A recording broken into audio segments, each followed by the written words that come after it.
আসসালামু আলাইকুম প্রিয় দর্শক, সবাই কেমন আছেন? প্রতিদিনের মতো চলে আসলাম এই মুহূর্তের আজকের সবচেয়ে গুরুত্বপূর্ণ আবহাওয়ার খবর নিয়ে। দেশব্যাপী পরবর্তী ৪৮ ঘন্টার মধ্যে আবহাওয়ায় আসতে চলেছে আবারও বিরাট বড় পরিবর্তন। রাজধানী ঢাকা বিভাগ থেকে শুরু করে দেশের ৮ বিভাগের ৬৪ জেলার ওপর দিয়ে অতিক্রম করতে পারে শেষ দফায় ভারী থেকে অতি ভারী বৃষ্টিপাত। বয়ে যেতে পারে কালবৈশাখী ঝড়, যার গতি উঠে যেতে পারে ঘন্টায় ৬০ থেকে ৮০ কিলোমিটার। তীব্র শিলাবৃষ্টি ও বজ্রবৃষ্টির সতর্কতা দিয়েছে আবহাওয়া দপ্তর দেশের একাধিক জেলায়। ভারতের কলকাতা থেকে শুরু করে পশ্চিমবঙ্গ এবং আসাম, মেঘালয় ও ত্রিপুরা রাজ্য কোন কোন জেলাগুলোতে আবহাওয়া কেমন থাকবে পরবর্তী ২৪ থেকে ৪৮ ঘন্টা জানিয়ে দেব। সম্পূর্ণ বিস্তারিত ভিডিওটি শেষ পর্যন্ত দেখার অনুরোধ। কে কোন জেলা থেকে দেখছেন কমেন্ট করে জানিয়ে দিন। প্রতিনিয়ত আবহাওয়ার খবর পেতে ইউটিউব চ্যানেলটিকে সাবস্ক্রাইব করে রাখুন। প্রিয় দর্শক, আমরা এ পর্যায়ে চলে আসলাম সরাসরি উপগ্রহ রাডারে। তো আজ সকালের পর থেকে রাজধানী ঢাকা বিভাগের প্রায় বেশিরভাগ জেলার ওপর দিয়ে বয়ে গেছে তীব্র কালবৈশাখী ঝড়। এই মুহূর্তেও বিভিন্ন অঞ্চল জুড়ে নতুন মেঘমালা তৈরি হচ্ছে। বরিশাল বিভাগ থেকে শুরু করে চট্টগ্রামের কুমিল্লা, ফেনী, নোয়াখালী, চাঁদপুর, ব্রাহ্মণবাড়িয়া জেলা এই সমস্ত অঞ্চলগুলো সহকারে এদিকে খাগড়াছড়ি, রাঙ্গামাটি অঞ্চলের ওপর দিয়ে তীব্র কালবৈশাখীর মেঘ তৈরি হতে দেখা যাচ্ছে। এছাড়াও নতুন মেঘ তৈরি হচ্ছে ভারতের ত্রিপুরা রাজ্যের আম্বাস, আগারতলা, আরামপুরের ওপর দিয়ে। আজ রাতের মধ্যেও কয়েক দফা বৃষ্টিপাতের সম্ভাবনা রয়েছে রাত ১২টা পর্যন্ত ঢাকা বিভাগের বেশ কয়েকটি জেলার ওপর দিয়ে। পাশাপাশি এই মুহূর্তে রাজশাহী বিভাগ থেকে শুরু করে রংপুর, ময়মনসিংহ এবং সিলেট বিভাগের প্রত্যেকটা জেলার আবহাওয়া পুরোপুরি পরিষ্কার রয়েছে। তেমন নতুন কোনো মেঘের আনাগোনা দেখা যাচ্ছে না। আজ রাত ১২টার পর্যন্ত তেমন কোনো বৃষ্টিপাতের সম্ভাবনা নেই রাজশাহী, রংপুর, ময়মনসিংহ ও সিলেট বিভাগের। তবে প্রিয় দর্শক, রাত ১২টার পর থেকে সিলেট বিভাগের দু এক অঞ্চল জুড়ে বৃষ্টিপাতের সম্ভাবনা উঠে আসতে পারে। এছাড়াও এই মুহূর্তে ভারতের পশ্চিমবঙ্গের পুরুলিয়া, বাঁকুড়া, বর্ধমান, ঝাড়গ্রাম এই অঞ্চলের দিকে তৈরি হচ্ছে নতুন কালবৈশাখীর মেঘ। খড়গপুরের ওপর দিয়ে দেখুন মেঘগুলো বর্ধমান, আরামবাগ, কলকাতা শহর, হাওড়া, হুগলি পর্যন্ত চলে এসেছে, যেটি পরবর্তী সময় আজ রাতে কলকাতার পশ্চিমবঙ্গের বিভিন্ন অঞ্চলের ওপর দিয়ে কিন্তু কালবৈশাখী ঝড় অতিক্রম করতে পারে, এমনটাই কিন্তু পূর্বাভাস রয়েছে। যদি মেঘ বৃষ্টিগুলো যদি শক্তি ধরে রাখতে পারে পরবর্তী সময় বাংলাদেশে প্রবেশ করতে পারে। নিম্নচাপের আপডেটে আসছি। তো আগামী ১৩ই মের পর বঙ্গোপসাগরে একটি লঘুচাপ বা নিম্নচাপ তৈরি হওয়ার সম্ভাবনা রয়েছে। স্থল নিম্নচাপ আকারে যদি দেশের মধ্যে প্রবেশ করে, তবে আবহাওয়াবিদদের পূর্বাভাস অনুযায়ী ১৩ই মে থেকে ২০ই মে পর্যন্ত দেশব্যাপী চলবে তীব্র ঝড় বৃষ্টির দাপট। পাশাপাশি আগামী ২০ই মে থেকে আগামী ৩০শে মে এর মধ্যে বঙ্গোপসাগরের বুকে তৈরি হতে পারে নতুন একটি ঘূর্ণিঝড়, এমনটাও পূর্বাভাস দিয়েছেন আবহাওয়াবিদরা।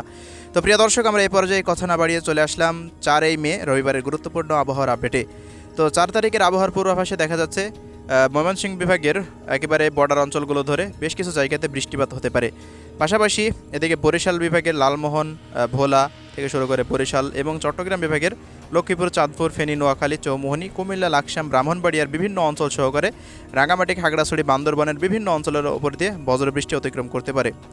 পাশাপাশি ভারতের পশ্চিমবঙ্গ, খুলনা বিভাগ, রাজশাহী বিভাগ এবং ঢাকা বিভাগের কোনো অঞ্চলে তেমন দুপুরের মধ্যে বৃষ্টিপাতের সম্ভাবনা দেখা যাচ্ছে না। তবে বিকেলের নাগাদ আবারও বেশ কিছু অঞ্চলে কালবৈশাখীর মেঘ তৈরি হতে পারে।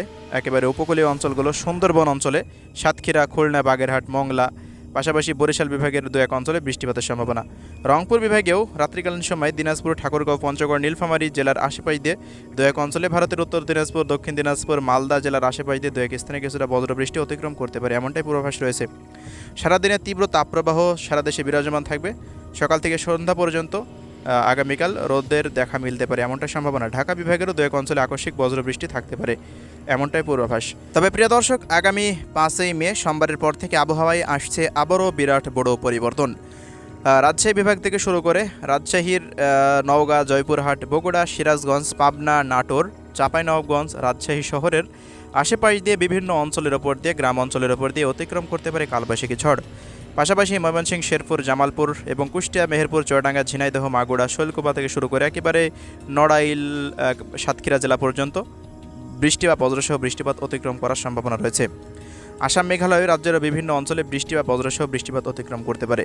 ৫ তারিখে সন্ধ্যার পরে দেখা যাচ্ছে খুলনা, বরিশাল এবং রাজধানী ঢাকা বিভাগের মাঝামাঝি অবস্থায় জায়গায় একটি নতুন মেঘ তৈরি হওয়ার সম্ভাবনা দেখা যাচ্ছে। এই মেঘটি যদি তৈরি হয়, রাজধানী ঢাকা বিভাগের প্রায় প্রত্যেকটি জেলার ওপর দিয়ে তীব্র কালবৈশাখী ঝড়সহ বজ্রবৃষ্টি অতিক্রম করতে পারে। রংপুর থেকে শুরু করে সিলেট, সুনামগঞ্জ, মৌলভীবাজার, হবিগঞ্জ, চট্টগ্রাম বিভাগের প্রত্যেকটা জেলা সহকারে এই বৃষ্টিপাত দেশে চলমান থাকতে পারে। চলমান বৃষ্টিপাত কতদিন অব্যাহত থাকবে এমন আবহাওয়ার পূর্বাভাসে আবহাওয়ার রিপোর্টে জানা গেছে আগামী ৬ তারিখের পর থেকে ৭ই মে পর্যন্ত এই বৃষ্টিপাত দেশের মধ্যে চলতে পারে। তবে একটানা বৃষ্টিপাতের কোনো সম্ভাবনা নেই। দিনের যে কোনো সময়ে হঠাৎ কালবৈশাখীর মেঘ তৈরি হয়ে এক দফা বৃষ্টিপাত হয়ে যেতে পারে, এমনটাই সম্ভাবনা। তবে প্রিয় দর্শক, আসছে তীব্র তাপপ্রবাহ দাবানল। আগামী 8ই মে থেকে সম্ভাব্য এই তাপমাত্রা দেশের মধ্যে প্রবেশ করবে। তাপমাত্রার পারদ উঠে যেতে পারে প্রায় 43 থেকে 44 ডিগ্রি সেলসিয়াস পর্যন্ত। সবচেয়ে বেশি তাপমাত্রা থাকবে রাজশাহী এবং খুলনা বিভাগের জেলাগুলির ওপর দিয়ে। ভারতের কলকাতার দিকে প্রায় 45 ডিগ্রি সেলসিয়াস পর্যন্ত তাপমাত্রা পরিস্থিতি উঠে যাওয়ার সম্ভাবনার কথা দেখা যাচ্ছে এই মুহূর্তে রাডারে। ঢাকা বিভাগেরও আশেপাশে প্রায় 40 ডিগ্রি প্লাস তাপমাত্রা থাকবে। খুলনা, বরিশাল, পাশাপাশি সিলেট, রংপুর, রাজশাহী বিভাগ দিয়েও তাপমাত্রা অতিরিক্ত থাকার সম্ভাবনা সবচেয়ে বেশি দেখা যাচ্ছে। তাপমাত্রা আস্তে আস্তে আরও ভয়াবহ দিকে যাবে আগামী 13 তারিখ পর্যন্ত। তবে প্রিয় দর্শক, 13 তারিখে যে তাপমাত্রা আমরা দেখতে পাচ্ছি 12 তারিখের পর প্রায় দেখুন খুলনা বিভাগের জেলাগুলি দিয়ে 46 ডিগ্রি সেলসিয়াস পর্যন্ত উঠে যাওয়ার সম্ভাবনা কিন্তু দেখা যাচ্ছে। তো প্রিয় দর্শক, এই ছিল আজকের সংক্ষিপ্ত আবহাওয়ার রিপোর্ট। পরবর্তী আপডেট আবার দেখা হবে। আল্লাহ হাফেজ।